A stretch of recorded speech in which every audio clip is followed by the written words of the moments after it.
support, youth strength, youth involvement. only on Radioactive 90.4 megahertz. Get active. Get active. Get active.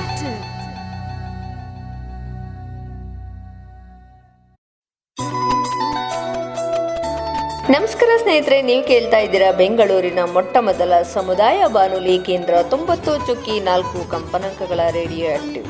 ಇದು department of media studies, Jain deemed to be university. ನಾನು ನಿಮ್ಮೊಂದಿಗಿರುವ radio ಗೆಳತಿ ಆಶಾ ಅಂತ ಹೇಳ್ತಾ ಇಂದಿನ behind the label season 2 ಕಾರ್ಯಕ್ರಮಕ್ಕೆ ತಮ್ಮೆಲ್ಲರಿಗೂ ಆತ್ಮೀಯವಾದ ಸ್ವಾಗತ, ಸುಸ್ವಾಗತ. ಸ್ನೇಹಿತರೆ, ಇಂದಿನ ಬಿಹೈಂಡ್ ದ ಲೇಬಲ್ ಕಾರ್ಯಕ್ರಮದಲ್ಲಿ ನಮ್ಮ ಜೊತೆ ನಾಗರತ್ನ ಅವರಿದ್ದಾರೆ. ಅವರು ಸುಮಾರು 10 ವರ್ಷಗಳು ಗಾರ್ಮೆಂಟ್ಸ್ ಎಕ್ಸ್ಪೀರಿಯನ್ಸ್ ಆಗಿದೆ. ಆ ಒಂದು ಎಕ್ಸ್ಪೀರಿಯನ್ಸ್ನ ನಮ್ಮೊಟ್ಟಿಗೆ ಶೇರ್ ಮಾಡ್ತಿದ್ದಾರೆ. ಹಾಗೆಯೇ ಸುಮಾರು 20 ವರ್ಷಗಳ ಹಿಂದೆ ಅವರು ಪಟ್ಟಂತಹ ಸ್ಟ್ರಗಲ್ ಯಾವ ರೀತಿ ಇತ್ತು, ಒಂದು ನೀರಿಗೋಸ್ಕರ ಏನೆಲ್ಲ ಒಂದು ಸರ್ಕಸ್ ನಡೀತಾ ಇತ್ತು, ನೀರಿಂದ ಅವರ ಒಂದು ಜೀವಕ್ಕೆ ಯಾವ ರೀತಿ ಆಪತ್ತು ಬಂದಿತ್ತು ಎಲ್ಲವನ್ನು ತಿಳಿಸ್ಕೊಡೋದಕ್ಕೆ ರೆಡಿ ಇದ್ದಾರೆ ಸ್ನೇಹಿತರೆ. ಹಾಗಾದ್ರೆ ಏನೆಲ್ಲ ತಿಳಿಸ್ಕೊಡ್ತಾರೆ ಅಂತ ಅವರನ್ನೇ ಕೇಳಿ ಬರೋಣ, ಬನ್ನಿ ಸ್ನೇಹಿತರೆ. ನಾಗರತ್ನ ಅವರೇ, ಕಾರ್ಯಕ್ರಮಕ್ಕೆ ಸ್ವಾಗತ. ನಮಸ್ಕಾರ. ಮೂಲತಃ ಯಾವ ಊರಿನವ್ರು ನೀವು? ನಮ್ದು ಬೇಳೂರು ನಮ್ಮಗಳ, ಅಂದ್ರೆ ನಮ್ಮ ಯಜಮಾನ್ ಊರು ಚನ್ನಪಟ್ಟಣ, ನಮ್ಮ ತವ್ರ ಮನೆ ನಾಗಮಂಗಲ. ಹಸ್ಬೆಂಡ್ ಊರು ಬಂದು ನಾಗಮಂಗಲ, ಚನ್ನಪಟ್ಟಣ. ಈಗ ನೀವು ಚನ್ನಪಟ್ಟಣದಲ್ಲಿ ಚಿಕ್ಕ ವಯಸ್ಸೆಲ್ಲ ಕಳೆದ್ರಿ, ಎಜುಕೇಶನ್ ಎಲ್ಲ ಎಲ್ಲಿ ಮಾಡಿದ್ರಿ? ಎಜುಕೇಶನ್ ಎಲ್ಲ ಇಲ್ಲೇ ಮಾಡಿದ್ದು, ಸ್ವಲ್ಪ ಊರಲ್ಲಿ ಮಾಡಿದ್ದು, 9th ಅಷ್ಟೇ ಓದಿದ್ದು. ಓಕೆ. ಬಾಲ್ಯ ಜೀವನ ಹೇಗಿತ್ತು? ಬಾಲ್ಯ ಜೀವನ ಏನಿರುತ್ತೆ, ಸ್ಕೂಲ್ಗೆ ಹೋಗಿದ್ದೋ. ಓಕೆ. ಸ್ವಲ್ಪ ಆಮೇಲೆ 9th ಮುಗೀತು, ಕೆಲ್ಸಕ್ಕೆ ಗಾರ್ಮೆಂಟ್ಸ್ಗೆ ಹೋಗ್ದೋ. ಅವಾಗ ನಮ್ಮ ಅಕ್ಕನ ಮದುವೆ ಸೆಟ್ ಆಯಿತು. ಒಂದು ಸ್ವಲ್ಪ ಅವಾಗ ಒಂದು ಸ್ವಲ್ಪ ಸಾಲ ಎಲ್ಲ ಮಾಡ್ಕೊಂಡಿದ್ವಾ, ನಮ್ಮ ಗಾರ್ಮೆಂಟ್ಸ್ಗೆ ಹೋಗಿದ್ದು. ಓಕೆ.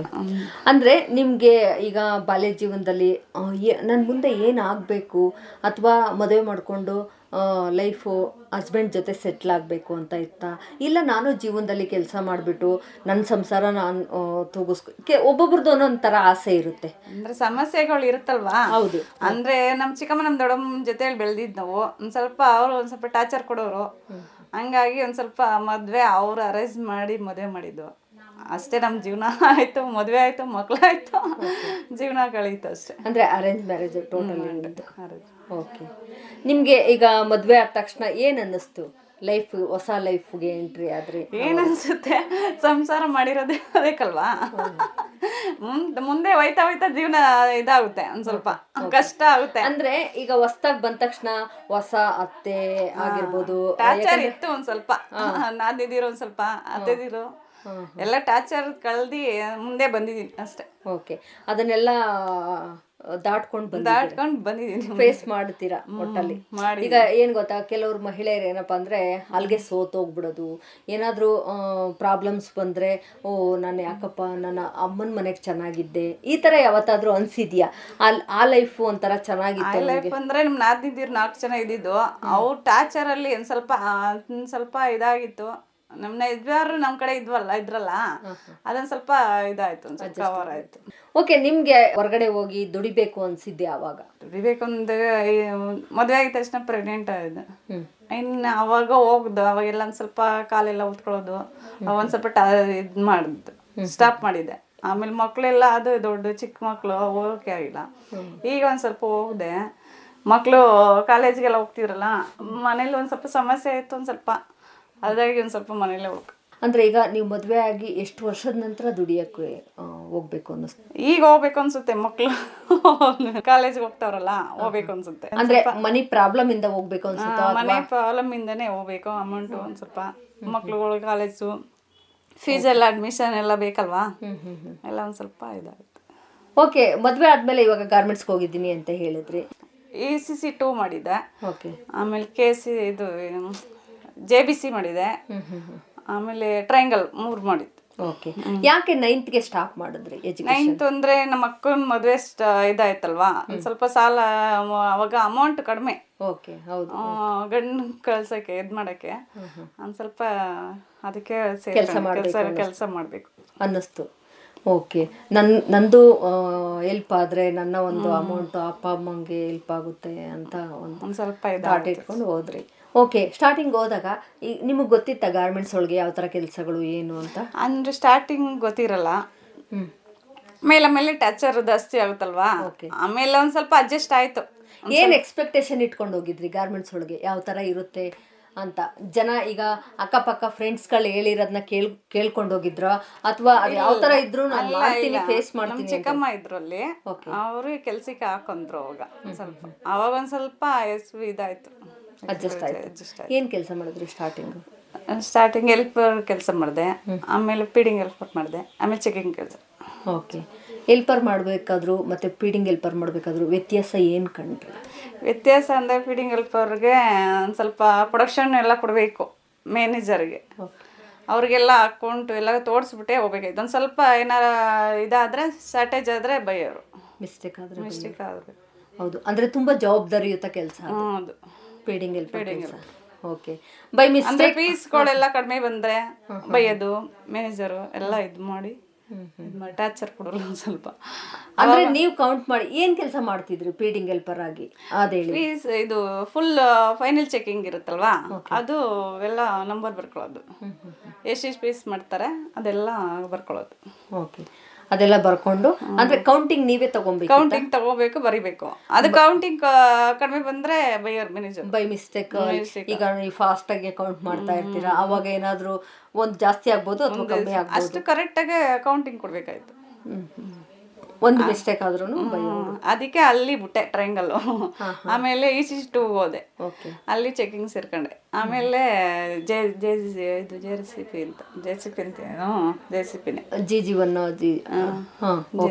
ಅಲ್ಲಿಗೆ ಹೋಗಿ ಅದೇ ಅಲ್ಲಿ ಮದ್ವೆ ಸೆಟ್ ಆಯ್ತು.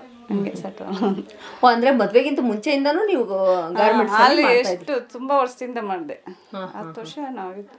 10 ವರ್ಷದಿಂದ 9th ಮುಗಿದ್ಮೇಲೆ 2000ಗೆ ಮದುವೆ ಆಗಿತ್ತು. ಅಷ್ಟು ವರ್ಷನೂ ಗಾರ್ಮೆಂಟ್ಸ್ ಅಲ್ಲೇ ದುಡಿದ್ವಿ. ಓಕೆ. ಗಾರ್ಮೆಂಟ್ಸ್ ಲೈಫ್ ಓಕೆ ಅನ್ನಿಸ್ತಾ, ಅಥವಾ ಇದು ಬಿಟ್ಟು ಬೇರೆ ನಾವೇನಾದ್ರೂ ಮಾಡ್ಬೇಕಿತ್ತಪ್ಪ, ಇಲ್ಲ ಎಜುಕೇಶನ್ ಮಾಡಿ ಅಂದ್ರೆ ಮದುವೆ ಆಗ ಮುಂಚೆನೆ ಲೈಫ್ ಬೇರೆ ಅಲ್ವಾ, ಮದುವೆ ಆದ್ಮೇಲೆ ಲೈಫ್ ಚೇಂಜ್ ಆಗುತ್ತೆ. ಆದ್ರೆ ಮುಂಚೆನೆ ಒಂದ್ ಸ್ವಲ್ಪ ಲೈಫ್ ಚೆನ್ನಾಗಿರುತ್ತೆ. ಹೌದು, ಎಂಜಾಯ್ ಮಾಡ್ಕೊಂಡು ನಮ್ಗೇನು ಅಷ್ಟು ಒಂದು ಕಂಟ್ರೋಲ್ ಇರಲ್ಲ. ಓಕೆ. ಮಕ್ಳಾದ್ಮೇಲೆ ಟಾರ್ಚರ್ ಜಾಸ್ತಿ ಅಲ್ವಾ, ಮನೆಯಲ್ಲಿ ಅತ್ತೆ ಅಂದು ನದ್ದಿರು ಎಲ್ಲ ಟಾರ್ಚರ್ ಅಲ್ವಾ, ಒಂದ್ ಸ್ವಲ್ಪ ಇದಾಯ್ತು ಅಷ್ಟೇ. ಎಲ್ಲ ಕಂಟ್ರೋಲ್ ಬಂತು ಇವಾಗ ಒಂದ್ ಸ್ವಲ್ಪ. ಇವಾಗ ನೀವು ಅತ್ತೆ ಅವ್ರನ್ನ ಎಲ್ಲ ಬಿಟ್ಟು ಬಂದ್ ಎಷ್ಟು ವರ್ಷ ಆಯ್ತು, ಅಥವಾ ಇದ್ದಾರ ಜೊತೆಲಿ? ಇವಾಗ ತೀರೋದ್ರು, 3 ತಿಂಗಳಾಯ್ತು. ಜೊತೆಲಿ ಇದ್ರು 1 ವರ್ಷದಿಂದ 2 ವರ್ಷದಿಂದ ಊರಲ್ಲಿ ಇದ್ರು, ಎಲ್ಲ ಜೊತೆಲೇ ಇದ್ದೋ ನಾವು. ನಾದಿನಿದಿರ ಎಲ್ಲ ಚೆನ್ನಾಗಿದ್ದೋ, ಮನೆಯಲ್ಲಿ ಎಷ್ಟು ಇರ್ತೀವೋ ಅಷ್ಟು ಕ್ಲೀನ್ ಇದ್ದೋ. ಇವಾಗೆಲ್ಲ ಬೇರೆ ಬೇರೆ ಆಗ್ಬಿಟ್ಟಿದೆ. ಓಕೆ. ನೀವು ಕೆಲಸ ಯಾವ ವರ್ಷದಲ್ಲಿ ಎಷ್ಟು ವರ್ಷಕ್ಕೆ ಸ್ಟಾಪ್ ಮಾಡಿದ್ರಿ? ಸಾಕಪ್ಪ ಗಾರ್ಮೆಂಟ್ಸ್ ಲೈಫು ಅಂತ ಏನಾದರೂ ಅನ್ಸಿದ್ದುಂಟ ಯಾವತ್ತಾದ್ರೂ? ಅನ್ಸಿದ್ದುಂಟು ಅಂದ್ರೆ ಅದೇ ಮದುವೆ ಆದ್ಮೇಲೆ ಸ್ಟಾಪ್ ಮಾಡಿದೆ. ಆಮೇಲೆ ಹೋಗ್ಬೇಕು ಅನಿಸ್ತು.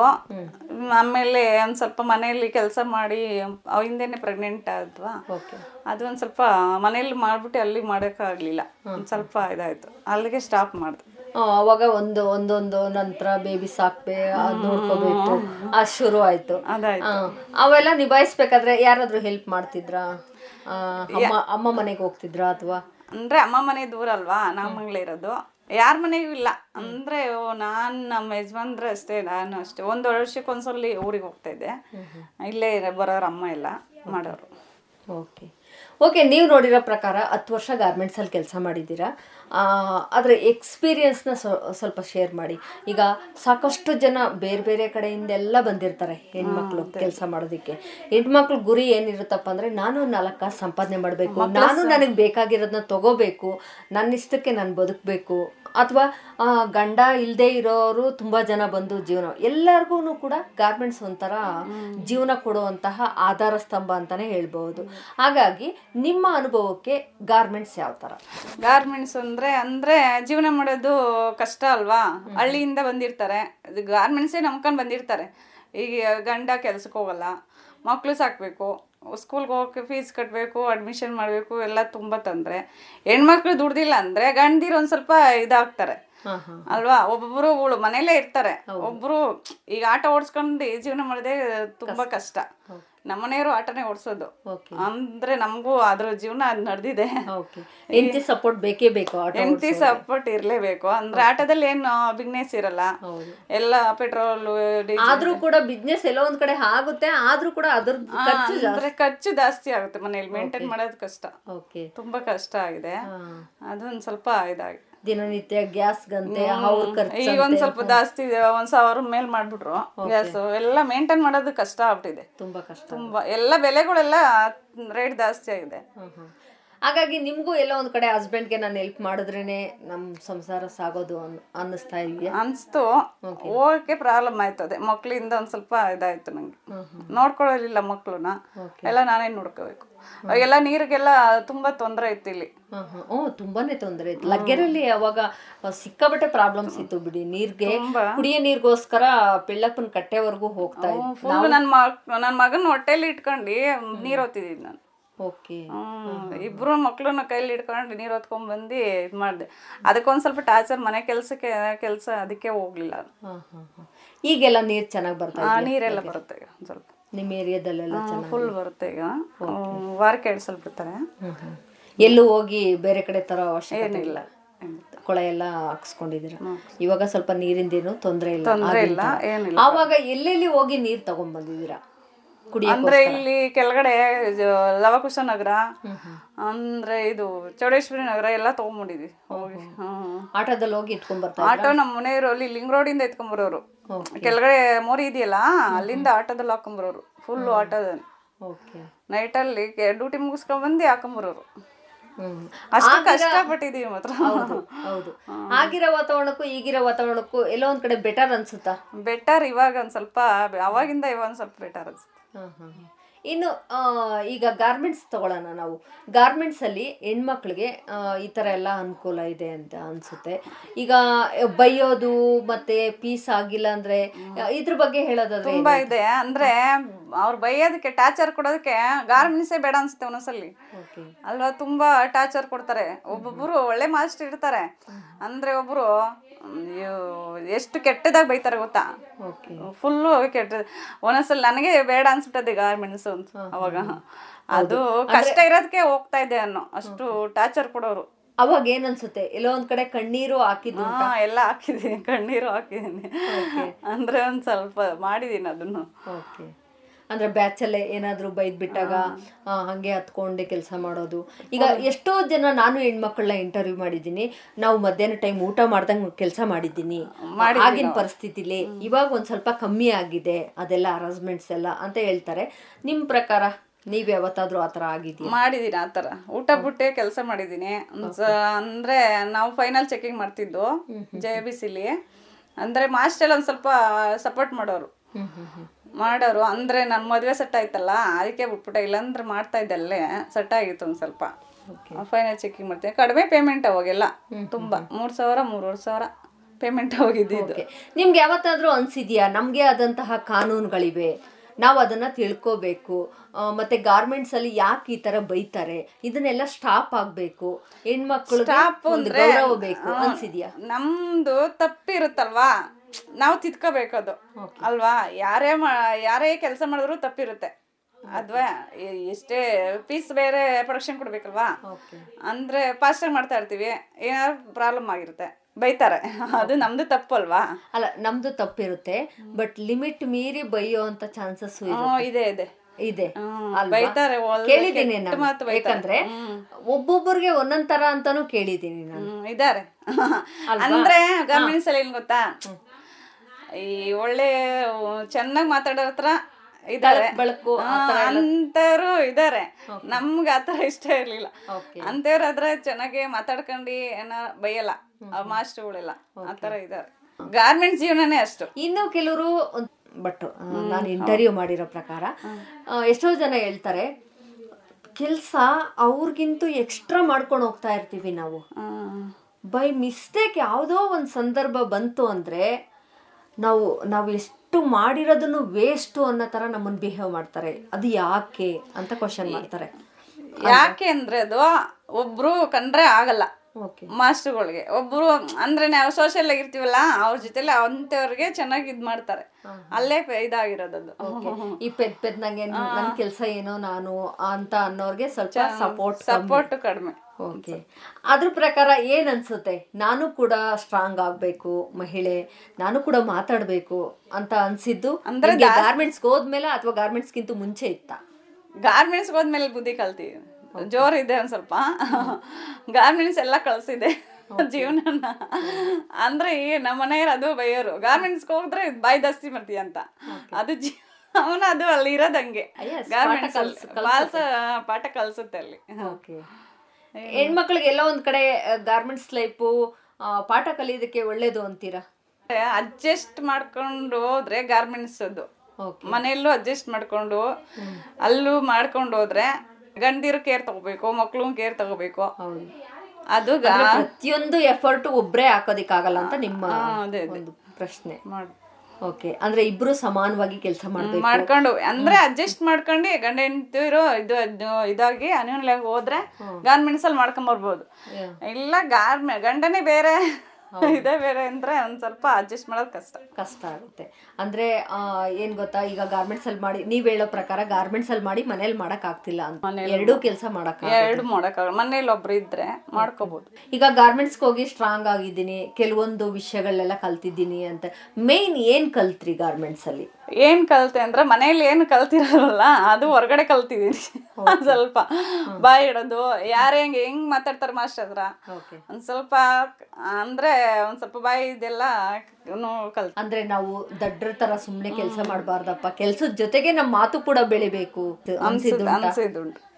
ಓಕೆ ಓಕೆ, ಕೊನೆಯದಾಗಿ ಏನ್ ಹೇಳಕ್ಕೆ ಇಷ್ಟಪಡ್ತೀರಾ? ಯಾಕಂದ್ರೆ ನಿಮ್ಮ ಒಂದು ಮಾತುಗಳನ್ನ ಗಾರ್ಮೆಂಟ್ ವರ್ಕರ್ ಆಗಿರ್ಬೋದು, ಹೆಣ್ಮಕ್ಳು ಸಾಕಷ್ಟು ಜನ ಕೇಳಿಸ್ಕೊಂತಾರೆ. ಅಂದ್ರೆ ಲೈಫ್ ಅಂದ್ರೆ ಗಾರ್ಮೆಂಟ್ಸ್ ಇಲ್ಲ ಅಂದ್ರೆ ಹೆಣ್ಮಕ್ಳಿಗೆ ಬಾಳ ಕಷ್ಟ ಅಲ್ವಾ? ಹೌದು, ಗಂಡಿರೇ ನಂಬ್ಕೊಂಡಿ ಮಾಡಕ್ಕಾಗಲ್ಲ. ಓಕೆ, ಯಾಕಂದ್ರೆ ಕಾರಣ ಎಜುಕೇಶನ್ ಕಮ್ಮಿ ಇರುತ್ತೆ.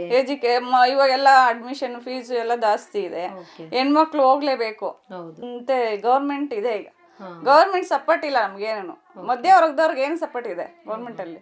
ನಿಮ್ಗೆ ಯಾವತ್ತಾದ್ರೂ ಅನ್ಸಿದ್ದುಂಟಾ ನಾನು ಒಂದು ಆಫೀಸ್ಗೆ ಹೋಗಿ ವರ್ಕ್ ಮಾಡ್ಬೇಕು, ಈ ಕೆಲಸ ಬಿಟ್ಟು? ಆಫೀಸ್ ಅಂದ್ರೆ ಓಕೆ, ಓದಿಲ್ವಲ್ಲ ನಾನು, ಅದೇ ನನ್ನ ಮಕ್ಳಿಗೆ ಹೇಳೋದು, ನಾವು ಓದಿಲ್ಲ, ನೀವು ಓದಿ ಒಳ್ಳೆ ಇದು ಗಾರ್ಮೆಂಟ್ಸ್ಗೆ ಹೋಗ್ಬೇಡಿ, ನಮ್ಮ ತರ ಇದ್ ಮಾಡ್ಬೇಡಿ, ನೀವು ಚೆನ್ನಾಗಿ ಸಂಪಾದನೆ ಮಾಡಿ ಅಷ್ಟೇ. ಕಷ್ಟದ ಕೆಲಸ ಕಷ್ಟ ಬೇಡ, ಕಷ್ಟ ಎಷ್ಟೇ ಇದ್ರೂ ಮಾಡೋಣ. ಅಲ್ಲಿನ ಒಂದು ನಮ್ಗೆ ಕಷ್ಟನ ನಮ್ಗೇನೆ ಆಗೋಗ್ಲಿ, ನೀವು ಒಂದ್ ಸ್ವಲ್ಪ ಕಾಲ್ ಮೇಲೆ ನೀವು ನಿಂತ್ಕೊಳ್ರಿ ಅಂತ ನಾವು ಅದೇ ಹೇಳೋದು. ಪ್ರತಿಯೊಂದು ಮಹಿಳೆದು ಇದೆ ಒಂದು ವಾದ, ಯಾಕಂದ್ರೆ ನಾನ್ ಕಷ್ಟಪಟ್ಟಿದ್ದೀನಿ, ನನ್ನ ಕಷ್ಟ ನನ್ನ ಮಕ್ಕಳು ಪಡಬಾರ್ದು ಅಂತ ಕಷ್ಟಪಟ್ಟು ಬೆಳೆದಿದ್ದೀನಿ ನನ್ನ ಮಕ್ಳ ಹತ್ರ. ಇನ್ನ ಅವ್ರು ಸುಖವಾಗಿ ಬೆಳೆಸ್ತಾ ಇದೀನಿ ಒಂದ್ ಸ್ವಲ್ಪ. ನಾನ್ ಕಷ್ಟದಿಂದಾನೇ ಬಂದಿರೋದು ನಾನು, ಅದು ನನ್ನ ಮಕ್ಳಿಗೆ ಬರಬಾರ್ದು ಅಂತ ನಾನು ಸಾಕ್ತಾ ಇದೀನಿ ಅಷ್ಟೇ. ಮೇಯ್ನ್ ಒಂದು ಮರೆಯಲಾಗದ ಒಂದು ಘಟನೆ ಅಂದ್ರೆ ಹೇಳ್ಕೊಳ್ಳೋದಂದ್ರೆ ಯಾವ ತರ ಘಟನೆ ಅಂದ್ರೆ, ನಮ್ ದೊಡ್ಡಮ್ಮನ ಹತ್ರ ಇದ್ದ ಈ ನಮ್ ನಾದಿನಿದಿರು ಟಾರ್ಚರ್ ಜಾಸ್ತಿ ಕೊಡೋರು. ಸ್ವಲ್ಪ ಒಂದ್ ಸ್ವಲ್ಪ ಹಂಗೆ ಮಾಡಿದ್ರು ಮದುವೆ ಆದ ಹೊಸರಲ್ಲಿ. ಆಮೇಲೆ ಒಂದ್ ಸ್ವಲ್ಪ ಇದಾದ್ರು, ಕಂಟ್ರೋಲ್ ಬಂದ್ರು. ಒಂದ್ ಸ್ವಲ್ಪ ಬಾಯಿ ಮಾಡಿದಕ್ಕೆ ಕಂಟ್ರೋಲ್ ಬಂದ್ರು. ಅಂದ್ರೆ ದೊಡ್ಡಮ್ಮನ ಹತ್ರ ಬೆಳೆದಿದ್ದು ನೀವು?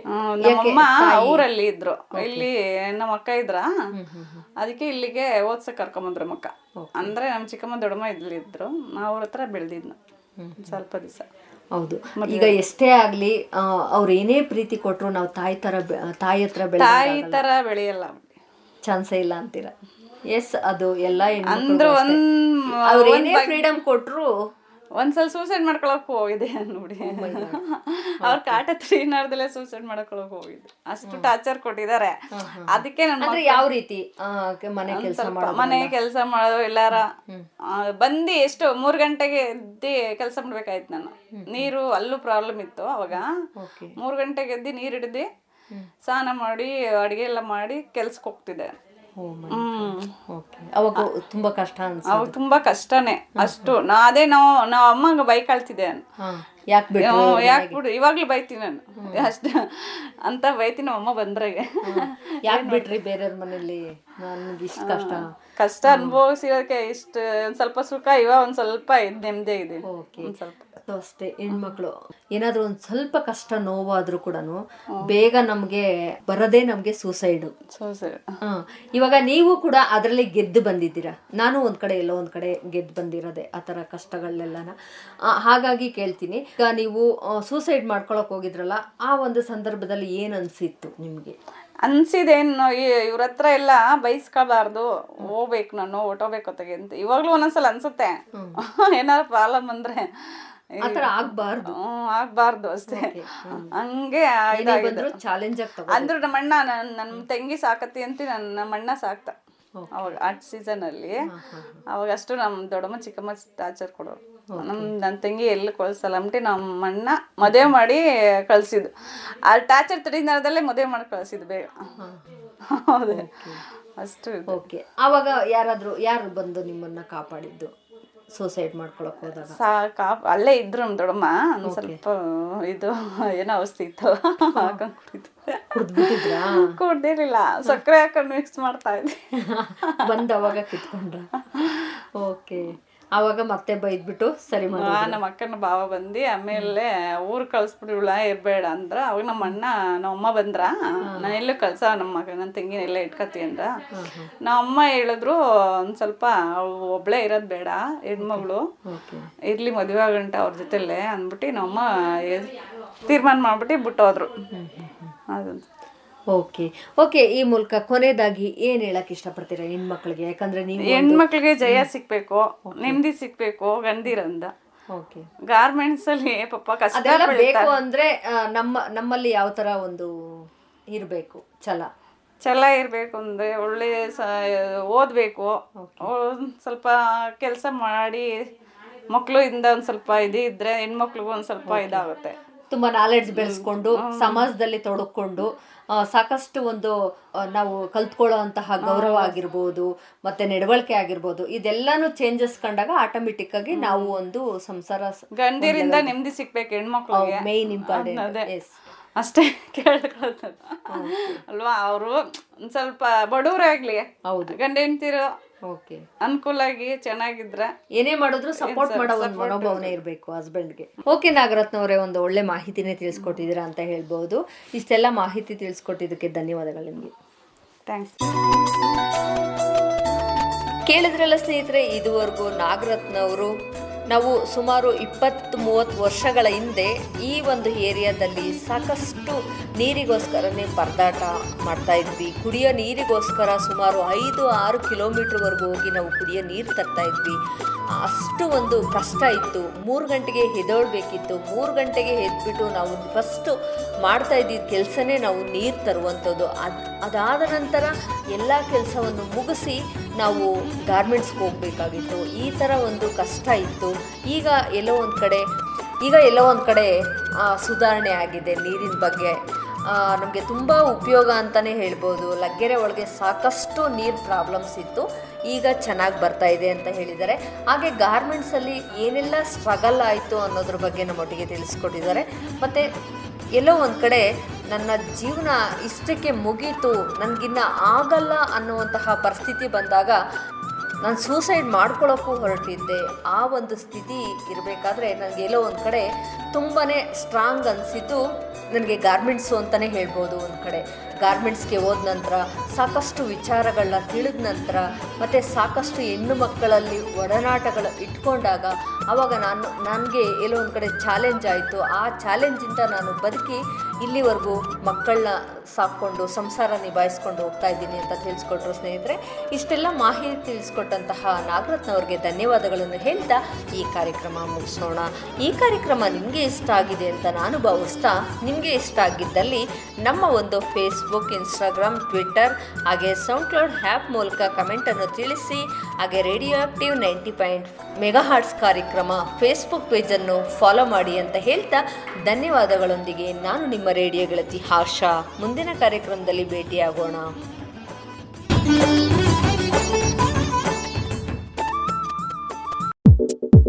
Health, agriculture, education, environment, social welfare, community development, cultural programs, music, all active right here on Radio Active 90.4 megahertz. Get active!